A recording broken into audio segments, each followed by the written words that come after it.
The Secret of Labra by T.W. Rolleston. In very ancient days there was a king in Ireland named Labra, who was called Labra the sailor, for a certain voyage that he made. Now Labra was never seen save by one man once a year, without a hood that covered his head and ears.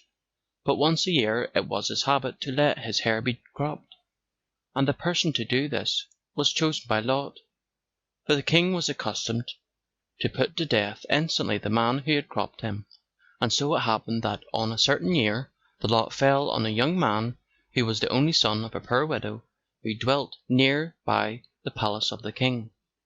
When she heard that her son had been chosen, she fell on her knees before the king and besought him with tears that her son, who was her only support and all she had in the world, might not suffer death as was customary. The king was moved by her grief and her entreaties, and at last he consented that the young man should not be slain, provided that he vowed to keep secret to the day of his death what he should see. The youth agreed to this, and he vowed by the sun and the wind that he would never, so long as he lived, reveal to man what he should learn when he cropped the king's hair.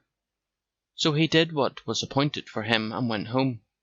But when he did so, he had no peace, for the wonder of the secret that he had learned preyed upon his mind, so that he could not rest for thinking of it and longing to reveal it, and at last he fell into a wasting sickness from it, and was near to die.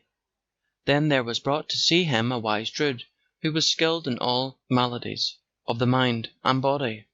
And after he had talked with the youth, he said to his mother, "Thy son is dying of the burden of a secret, which he may not reveal to any man, but until he reveals it, he will have no ease. Let him therefore walk along the highway till he comes to a place where 4 roads meet. Let him then turn to the right, and the first tree that he shall meet on the roadside, let him tell the secret to it, and so it may be he shall be relieved, and his vow will not be broken." The mother told her son of the druid's advice, and next day he went upon his way till he came to 4 crossroads, and he took the road upon the right, and the first tree he found was a great willow tree. So the young man laid his cheek against the bark, and he whispered the secret to the tree, and as he turned back homeward he felt lightened of his burden, and he leaped and sang, and ere many days were past he was as well and light-hearted as ever he had been in his life. Some while after that it happened that the king's harper, named Craftney, broke the straining post of his harp, and went out to seek for a piece of wood wherewith to mend it. And the first timber he found that would fit the purpose was the willow tree by the crossroads. He cut it down therefore, and took as much as would give him a new straining post, and he bore it home with him and mended his harp with it. That night he played after meat before the king and his lords, as he was wont.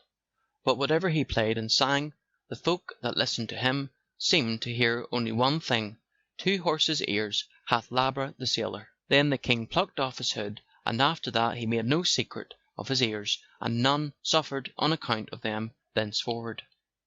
End of The Secret of Labra by T.W. Rolleston.